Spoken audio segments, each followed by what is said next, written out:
Welcome to the island at the end of the world. This is Svalbard in Norway.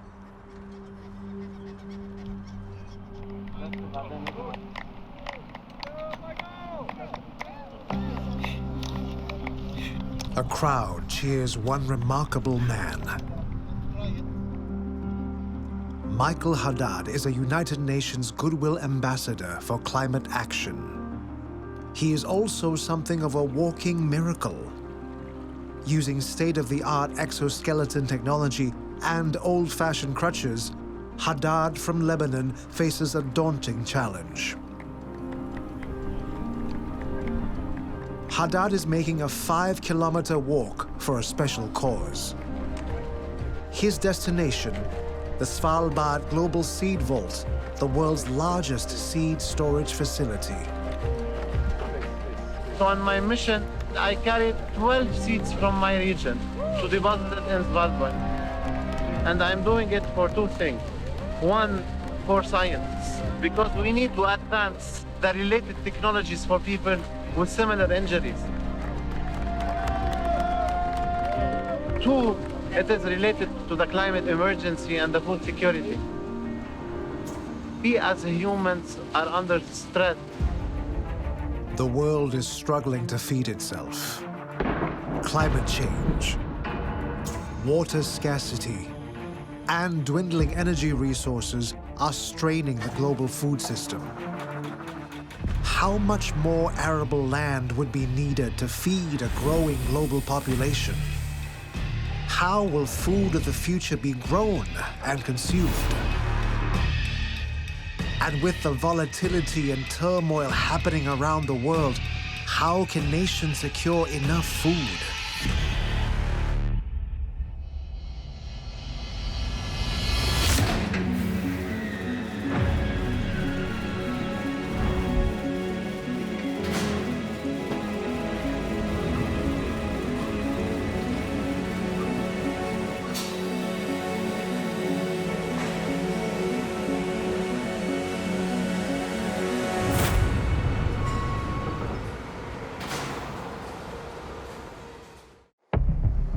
February 2020, a pandemic hits the world. Along with a health crisis, global supply chains come under stress. In Singapore, panic buying hits the supermarkets. The country's prime minister is quick to react. We have ample supplies. There's no need to stock up with instant noodles, or tin food, or toilet paper. Just as the pandemic wanes, Russia's invasion of Ukraine also stoking fears of a drastic increase in food costs. Consumer prices in Singapore are expected to further increase with rising inflation. incidents in Ukraine prompt fears of an impending food crisis. So you can see that over time, these food supply chain disruptions are getting commonplace, right? It's not today maybe fresh chicken export ban. Tomorrow is maybe wheat export ban. And next day we see palm oil export ban. Although these are never sort of long-lasting, but cumulatively there's an impact on consumers because alongside these food supply chain disruptions, we also see increase in food price. So then consumers will feel the pinch. The last time food supplies were in danger was during the war. In February 1942, Japan invades Singapore. During the occupation, food supplies became scarce.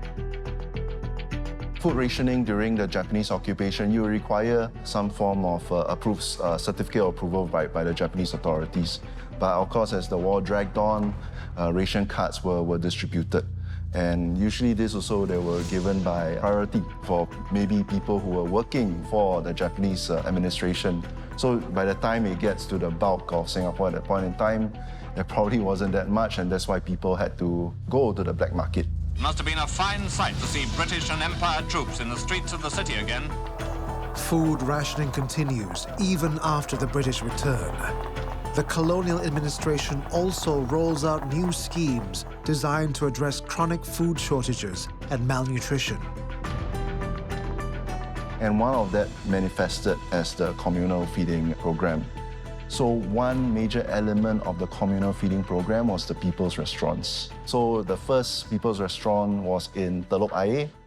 They were aiming at the workers in the city areas. People queue up, they give a token, they eat, and they go. The aim was just to provide one nutritious meal per day. The days of food rationing in people's restaurants are in the distant past, with many Singaporeans having never experienced food shortages, as national stockpiling helps in buffering for supply shocks. At the start of the pandemic, one man posted a short and reassuring message to his fellow countrymen: enough rice for Singapore.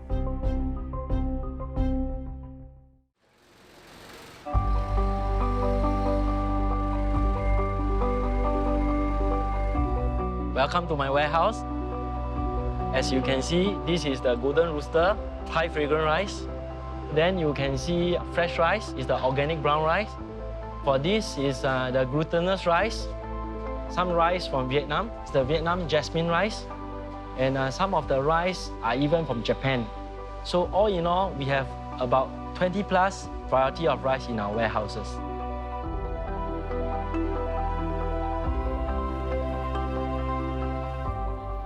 Take this rice down first. Here 11, okay, top up. Total we need 40. Andrew Tan is the third-generation owner of his family's rice importing business. Each day, he delivers truckloads of rice to his customers. Say out, 34, 35, is it? I think rice with fellow Singaporean is very closely related. It's a comfort food, and if you tell them that there's no rice, I think it's very difficult for them to accept it. In Singapore, rice importers are obligated to stockpile some months' worth of rice in government-designated warehouses. For every 50 tons of rice that you import, you have to import at least 100 tons to keep in a government warehouse. As a rice importer, I think national stockpiling has its advantage. First, it keeps the stock consistent, and if there is a crisis, we can be assured that there is always rice. For the second point is, it also can keep the price stable. You need to put another 40 bags of the golden Phoenix. Rice prices in Singapore have not increased amidst the pandemic and the war in Ukraine. That's important, considering the amount of rice the country consumes. More than 300 bowls per person each year, according to recent estimates. And in order to meet demand, about 300,000 tons of rice are imported annually. To produce that, you need enough water to fill up 300,000 Olympic-sized swimming pools. That's a lot of water for a lot of rice. But climate change is putting pressure on water supplies, making rice outputs vulnerable to unpredictable weather patterns, even with stockpiles as a backup. What might be the ultimate backup plan?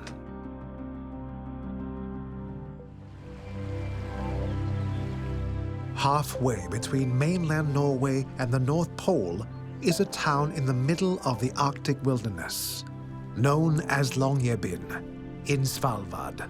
There has been a coal mining society from more than 100 years ago. And before that, trappers and hunters were using these islands for hunting reindeers, even polar bears. Also, this island is then hosting the Svalbard Global Seed Vault. The seed vault contains 1 million samples of seeds from every corner of the world.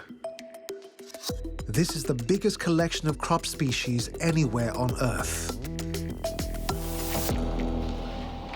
Today, the seed vault is receiving new samples from Spain.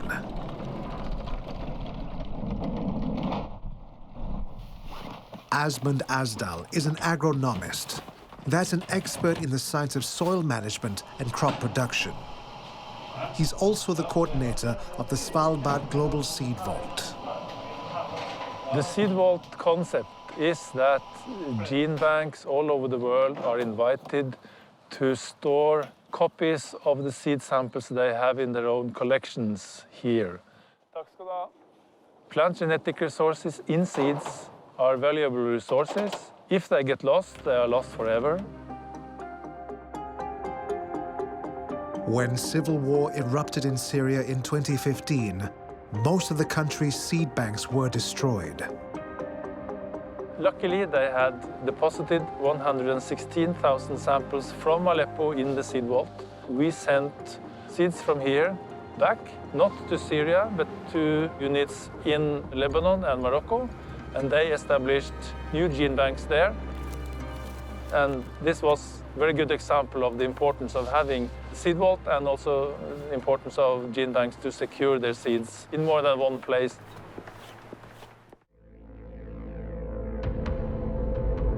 Carved about 120 meters into the side of a mountain, standing 130 meters above sea level, this last bastion of crop immortality is indestructible.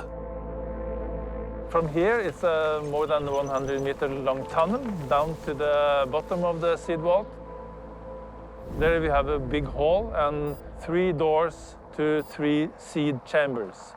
Each of these 3 seed chambers can store 1.5 million seed samples. So in total, we can store 4.5 million samples in here. Among the 1.1 million seed samples preserved currently in the vault is Singapore's own rice variety, Tamasic rice. It needs less water to grow and can even thrive for 2 weeks without water. It also has better yields and is resistant to disease and floods. The Svalbard Global Seed Vault is a valuable resource for developers of such climate-resilient crops, working to enhance security of the world's food supply. We are facing climate change, and to produce food in a changing climate, we need new plant varieties, and that's why GeneBank hand out seeds and genetic resources to plant breeders and the scientists, and it's very important that they use their skills, their capacities to develop agriculture and develop new plant varieties that can cope with climate change in the future.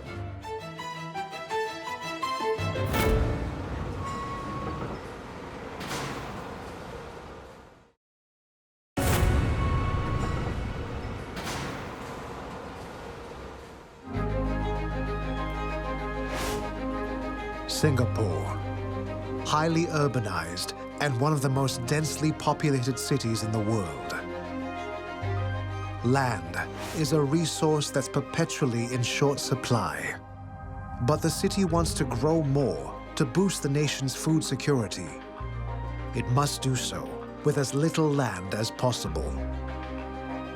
In fact, today, we are using 1% of our land or less to produce less than 10% of food. If you want to push the ambition to actually produce 30% of your food, your nutritional needs, by 2030, we need the work to work with different stakeholders to make that happen. That stretched ambition, commonly known as 30 by 30, is Singapore's recently embarked upon plan to boost agricultural production. A largely rural suburb on the island could play a key role in achieving that ambition. In the 1950s and 60s, Lim Chu Kang was the agricultural center of Singapore. A new master plan seeks to transform the area. It offers clues to what the future of agriculture in the city might look like. The idea is to build facilities where multiple farmers can share resources, like water and electricity. There's also circular economy principles in play, so waste is recycled and reused. Even for the entire broader Lim Chu Kang space, we are looking at productivity levels of 10 to 15 times of what we need today. Again, this is a long-term project that we're embarking on, but the seeds, so to speak, needs to be sown today. And hopefully, that will also attract young Singaporeans to join this entire sector. At present day, near Lim Chu Kang, a group of young Singaporeans are already working on ideas for farms of the future. Aqualita builds infrastructure to farm fish in small spaces. Systems developed here could be applied at Lim Chu Kang when the master plan comes into fruition. We've pioneered this recirculating aquaculture system, RAS, which we have shrunken down into a 20-foot container. So everything that you see in a fish farm is found in this small little shipping container. So currently in the system, we are breeding an Australian fish called the jade perch. So the jade perch is roughly about 300 to 400 grams upon harvest. So based on that, we can actually breed an estimated up to 4,000 jade perches in a single RAS system. Operations at this fish farm are almost entirely automated. My job is basically to integrate the mechanical and automation systems together to create a remote access and control system so we can minimize the manpower required on site at any given time and to look after and watch the fish. Container fish farming has many merits for land-scarce Singapore. And it's modular, which makes it highly scalable. This is the 6-in-1, the scaled-up version of it. So basically, in this system, we have 6 fish containers and 1 central filtration system. So in this system, we estimate we can grow up to about 10,000 kilograms of fish, much more than we can do in our single standalone container. We hope we can demonstrate to traditional fish farmers that it is possible to incorporate technology and maximize and improve their farming methods.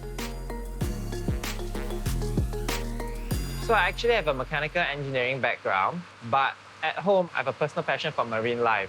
So I thought aquaculture is the perfect avenue for me to merge these two parts of my life together. And I believe working in this sustainable technology space, aquaculture gives me a lot of opportunities and there's a lot of potential for growth in this sector. And I would like to be a pioneer to create a more sustainable future. Urban farms are in bloom in Singapore. They are seen practically everywhere, from rooftops to factory spaces. It coincides with a push by the government to grow local, to make food supplies in the city more resilient and less prone to supply chain disruptions. One Singaporean farm, tucked inside an industrial complex, harvests enough produce to supply over 50 stores across the city. Ray Po had been working and living overseas for 15 years before placing his bets on a fast-growing agricultural sector at home. I was in the casino gaming industry before becoming a farmer. I wanted to have a different change in scenery for my working life, and I thought to do something that's more towards green industries. And that's where I looked at sustainable industries and stumbled upon hydroponics. Besides baby spinach now, we're doing red baby kale. We're doing a salad mix called Kalang Raw, where it's a mix of lettuce, baby kale, and also baby spinach. And we have another range of herbs. So per week, we produce about 200 to 250 kgs of leafy greens and herbs. So the main thing is that I didn't think that we needed to reinvent the wheel, and whatever machines that we need, I believe that it's out there in the market. It's just that how we adapt it to our usage within the farm. And that's where I looked at different types of industry, whether it's things like F&B machines, or is it more catered towards the chemical or pharmaceutical industries.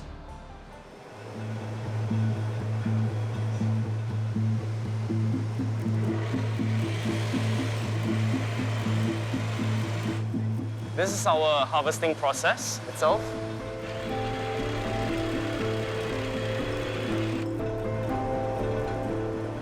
So we wanted to automate the process. That's why we bought a conveyor separately and assembled it together with the harvester.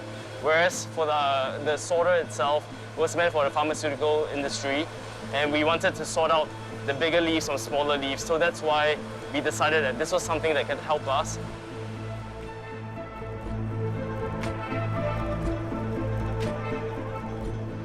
even with such a small farm like Artisan Green, we're constantly trying to find out ways how to grow produce more efficiently and get higher yields so that this can translate to a bigger farm that we will build in future and as such enhance food security for Singapore itself. For local farms to be sustainable, there needs to be a consistent demand for local produce. A women and children's hospital seems an unlikely setting to build that demand. But it's something one local chef is working on. Justin Fu wants to give all his diners at the hospital healthier meals. On his menu, a generous serving of local produce. Love SG Moms is about providing meals for mothers who have just given birth. And it's such a great idea because mothers are future decision makers in homes in what's going to be in the fridge. So if there is a way I can impact that, I'll definitely be part of this. And what I'm supposed to do is just to create the menus to highlight and to promote the local produce on the plate. So what I've created for Thomson Medical is something very European-inspired, more specifically French. So what we have in the 3 dishes that I've created are different regions of France. First one is sea bass that's done in a very Provençal manner, very simple, lots of vegetables, very colorful, and it's just seared and served with a pistou sauce. Another dish that I've created was a fish pie. We're using the same fish that we have used also a lot of locally grown mushrooms, and that gives such a meaty texture to the dish as well. And the last dish is a shashushka, which is baked eggs in beans.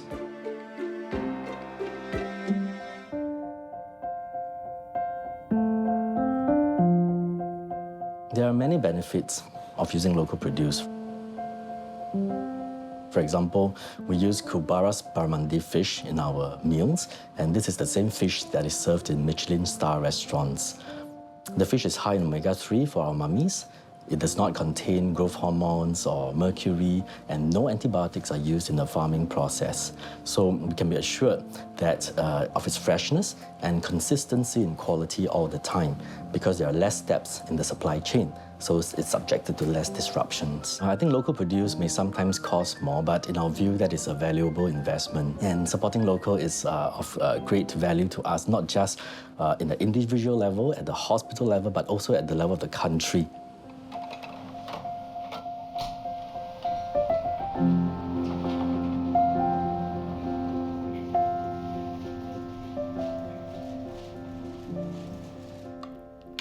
It's really very nice. The taste and everything is really fresh. The vegetables, you can really feel the freshness of the vegetables. The kale, super crunchy.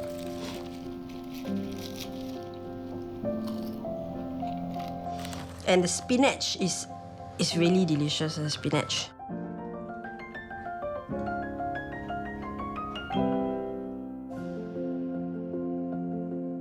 I think throughout the process of this project, it gives me a lot of insight and appreciation. By working with the farmers in such close proximity, I found out that it's a lot of effort put into growing produce, into matching demand. And I think today, all the more with whatever is going on around, food is getting a little bit more complicated to arrive in Singapore.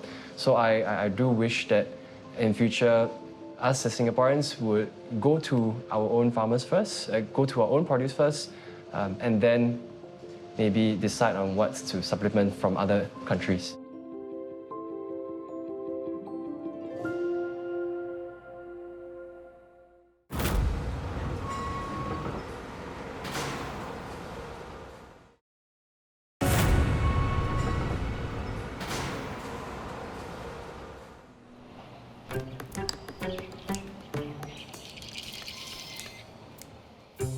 It's Sunday morning at Fengshan, a neighborhood in the eastern part of Singapore.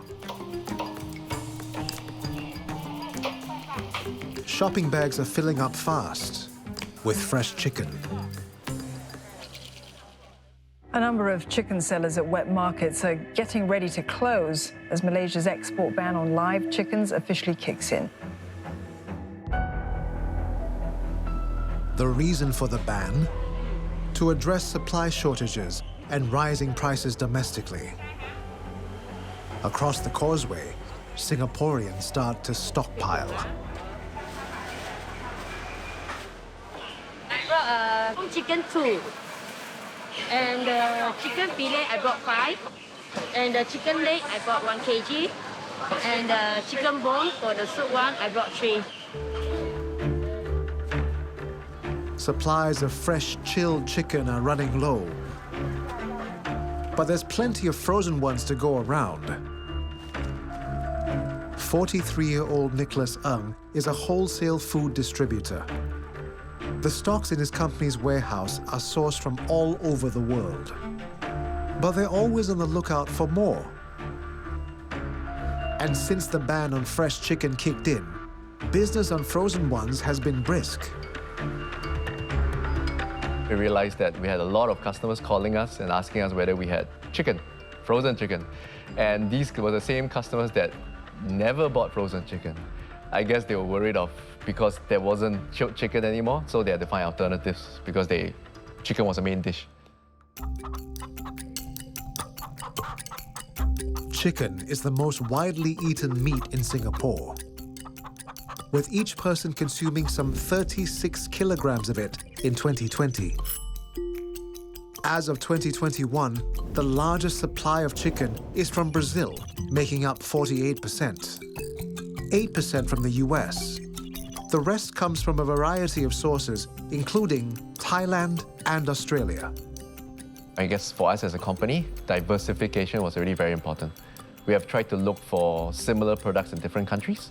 So maybe if last time you always were explored in Southeast Asia or Asia, try and go into South America, go to another country, and try and see whether you can find the same type.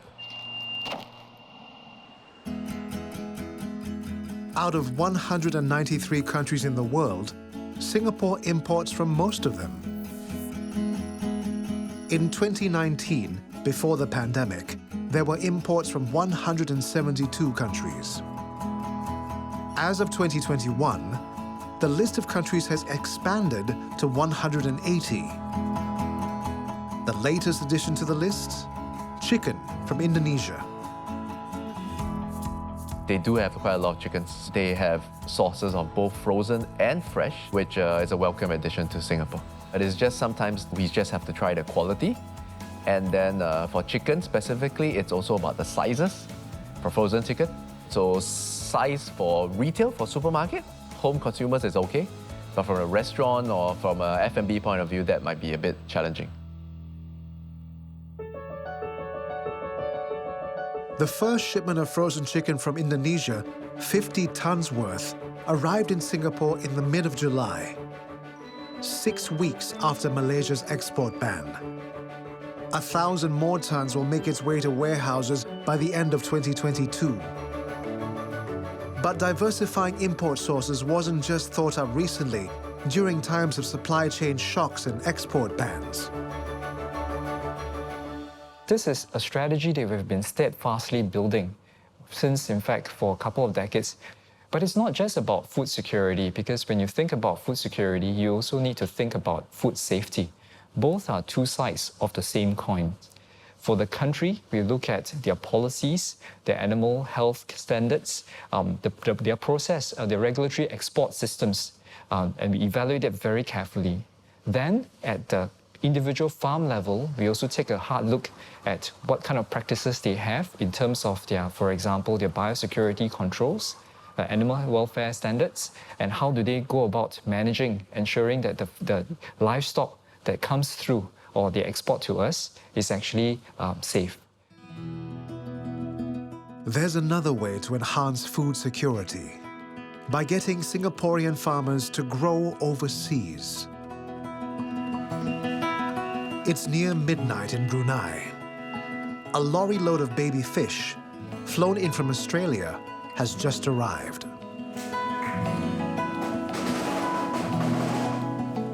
The team must work quickly to transfer them into tanks serving as their nursery.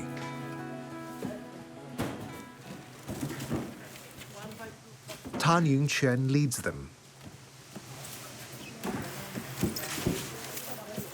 He's from Barramundi Asia, a Singaporean food group whose name describes their core product. Barramundi, or sea bass, is a popular fish across the world and in Singapore. So this is the start of Barramundi Group Brunei's production. Behind me, I have 200,000 fishes, baby barramundi, about 1 inch in size. They will be grown in our facility for about 45 days. Brunei was chosen as a farming site because of ample access to land and sea, and its proximity to Singapore. We currently operate in 3 locations, Singapore, Brunei, and Australia.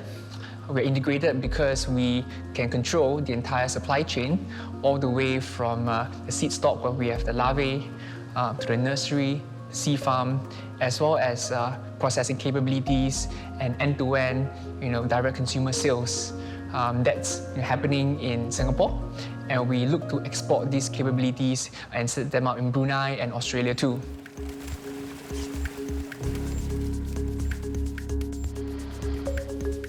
The company's Brunei operations taps on local talent. Liana, a life sciences graduate and the farm's resident fish whisperer, is one of many Bruneians now pursuing careers in aquaculture. So once they reach 50 grams, they need to be transferred to the sea due to the main reason of keeping the stocking density at a stable rate. If we keep them longer than this, the stocking density will be high, and that would lead to another problem where we have stress factor coming in, and when the fish are in stress condition, they will not behave well or feed well, and it's not good for their health. At sea, we find that it is the most resource efficient and also the natural environment to grow our fish, and that's where we are able to grow them from 60 grams all the way to 4 kg. There is sufficient volume in the ocean for the fish to swim around in a very healthy way, and a natural current bringing in rich oxygen and also giving them the exercise they need to give, at the end of the day, very quality fillet product. The team heads to one of their sea nurseries, housing sea bass that are bigger. Barramundi has 2 such nurseries. They'll both be fully operational in 2026, with a production capacity of 3,000 tons of fish per year. We have access of upwards to over 7,000 hectares of both land and sea space. And again, if I were to do an equivalent comparison, we have up to 40 hectares of leases available in Singapore. So I think there is tremendous opportunity for us to scale, not to mention a very supportive partner in the Bruneian government. It's harvest day. The catch, almost 1,500 fish, weighing close to a ton in total.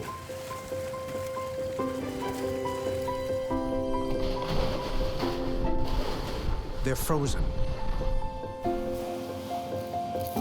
processed, and packed. These fillets will reach Bruneian stores in 12 hours. They'll arrive in Singapore in a day by air, or about 3 days by sea. It is still a young, fast-growing aquaculture industry. Our team is enthusiastic, very inspired, putting a lot of hard work for the past 1.5 years to really grow barramundi in Brunei. We hope that more can join us in the industry and make it a significant economic contributor to also support, I would say, food security for Singapore, Brunei, and also across the region.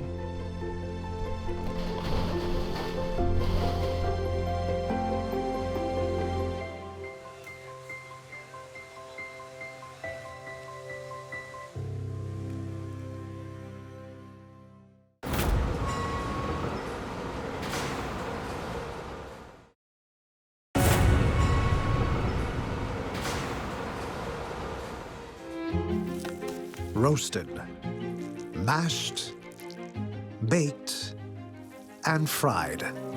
Potatoes are a staple for some and a favorite of many. They're also a highly efficient crop, producing more food per unit of water than any other major crop. But climate change has hit potato farming hard.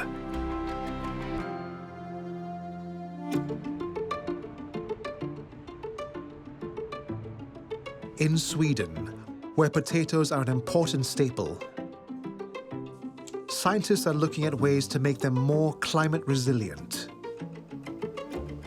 Welcome to Nordgen's in vitro laboratory. In this laboratory, we conserve Nordic potatoes. For example, here we have a breeded variety called Maria. It's a Swedish variety. Here we have another variety called Mariu. It comes from Norway. It's more than 100 years old. Nordgen is short for the Nordic Genetic Resource Center. And it has a vast library of potatoes. About 95 varieties are kept here in these test tubes at a constant 15 degrees Celsius. Each carefully studied to discover and preserve their genetic characteristics. They can contain very important genes, like genes that are responsible for drought tolerance, resistance to diseases, or, for example, cooking quality. Nordgen also grows the potatoes and other plants at their backyard to learn how they respond to varying conditions. Genetic traits discovered here could help develop new varieties that can better adapt to climate change. There might come new pests, it might be more drought, but here you find resistance towards some of these, challenges that are in the future. And we also grow the potatoes to get potatoes, and then we distribute that to both farmers, but also to the research community.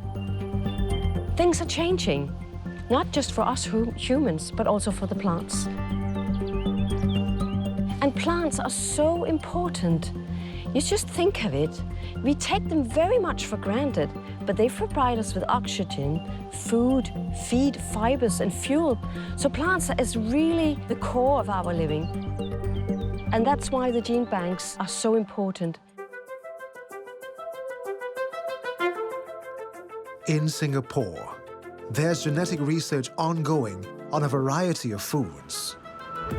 Scientists learn about the genetics of one breed of fish, known for being both delicious and deadly. So we have our pufferfish here. It's a high-value species that we wish to introduce for farming in Singapore. Usually for pufferfish, we are associated with the toxin that is being produced.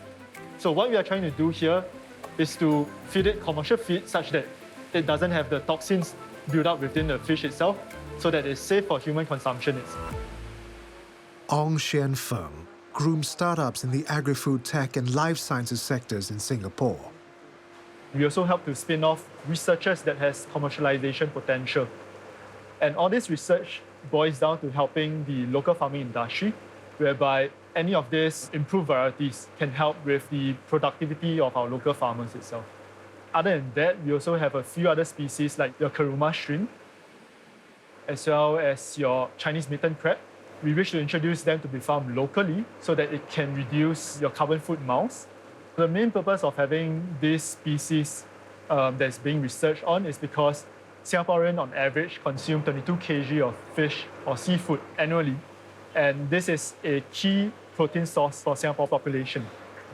This would help both in terms of helping the local aquaculture industry and also in terms of the national nutritional security itself. An aquacultural transformation gets underway. But what about meat? Nearly 80% of global agricultural land is used to raise and feed livestock. And the production of meat is water intensive and is responsible for around 14.5% of global greenhouse emissions. If the world continues to eat as much meat as it does, or even more, an ecological disaster would be on the horizon. The good news is that attitudes towards meat consumption are beginning to change. Interestingly, we do notice that Singaporeans are increasingly a lot more environmentally conscious, a lot more sustainable in the way they choose to eat. And that is why in 2020, Singapore became the first country globally to give the regulatory approval for cultured chicken meat in Singapore.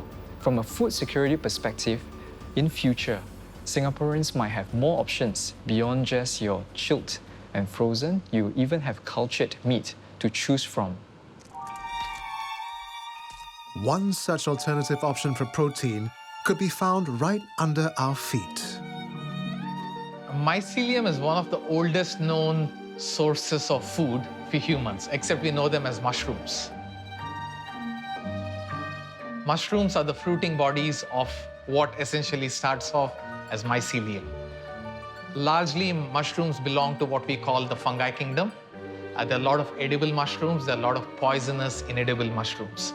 What we are doing at Microvision is we are working with edible mushrooms and mastering how to grow the mycelium, the root system of these mushrooms, in a laboratory food-grade environment and transforming it into an alternative protein. Microalgae cultivates mycelium using liquid fermentation in a laboratory setting. After 3 to 8 days, the mycelial biomass is separated from the fluid, dried, and used as an ingredient in protein-rich foods.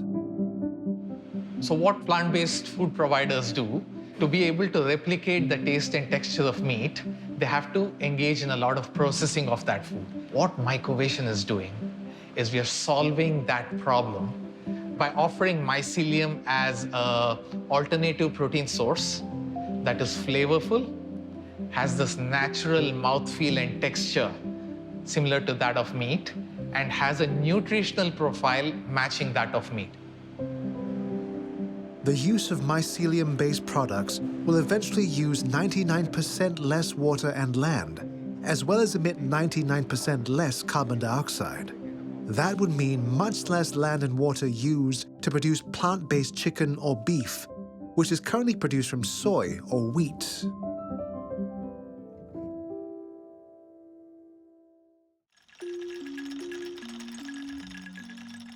These flasks contain the beginnings of yet another possible future food. Scientists here are growing microalgae. The very broad difference is that we talk about two different kinds of algae, and the ones we call macroalgae and the other ones we call microalgae. And for the macroalgae, you can already hear they're very big. And these are the algae that you usually find, for instance, for sushi, like the nori algae. But the algae that we are working with are not the macroalgae, so not the big ones, but very, very small ones.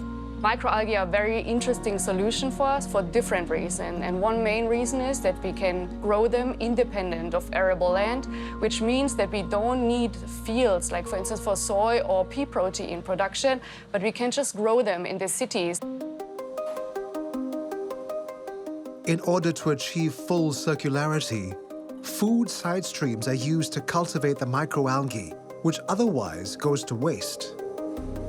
Why are we using food industry side streams? Because they're safe from contamination, for instance. There should be no antibiotics in food industry side streams. Microalgae cultivation starts with hydrolyzing food waste, which is used to feed the microalgae. A process called pulse electric field treatment speeds up and nudges microalgae growth by 30 to 40%. The microalgae protein, now in a powder form, is then mixed with mung bean protein paste. The final product is extruded using a 3D printer to control the shape and texture.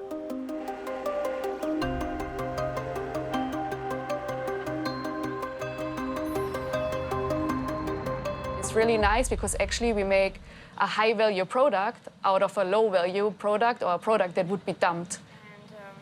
Climate change is picking up since a lot of years now. And if we want to foster change, if you ask me, we should implement it on our plates now. But if we look at the readiness of the products and consumer acceptance, we see that it's still some time to go until we can really create products that are accepted as bulk products by consumers in terms of taste, but also price. An agricultural revolution is gaining momentum, making the production of food more efficient and supplies more resilient. It's also the dawn of another sort of revolution in people's attitudes, to be nimbler and more adventurous with what they eat. The future of food and our relationship with it is changing, with a bounty of opportunities to seize and savor.